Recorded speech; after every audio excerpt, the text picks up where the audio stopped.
Hello বন্ধুরা, কেমন আছেন সবাই? নিশ্চয়ই ভালো। আমি শামীমা তুষ্টি আমন্ত্রণ জানাচ্ছি নতুন একটি ভিডিওতে।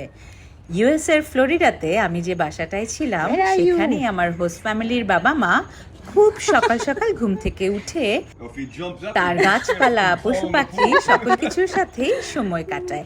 আমার কিন্তু বিষয়টা খুবই ভালো লেগেছে, কারণ বিদেশে তো যে যার মতো করে সময় কাটায়, তাই নিজের এই খুবই মূল্যবান সময়টাকে প্রকৃতির সাথে কাটানো কি যে দারুণ, সেটা কিন্তু তাদের কাছ থেকে অনেক কিছুই শেখার আছে।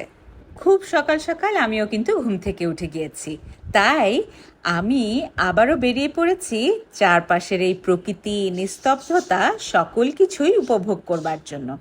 কি যে দারুণ এই চারিপাশ। আর হ্যাঁ, এই যে এখানে যে পুকুরটা আছে সেখানে কিন্তু এলিগেটর আছে। আমার কিন্তু বেশ দারুণ লেগেছে। তারা হয়তো খুব একটা ডিস্টার্ব করে না, কিন্তু যদি তারা ডাঙায় উঠে আসে তাহলে ভয় পাবার কিছু নেই, কিংবা তাদেরকে লাঠি দিয়ে বাড়ি টাড়ি দেওয়ারও কোনো দরকার নেই। আস্তে করে তারা কিন্তু চলে যায়। যাই হোক, ঘোরাঘুরি শেষ করে এই প্রকৃতির মাঝে নিজের সাথে একটু সময় কাটিয়ে নিচ্ছিলাম। বাই।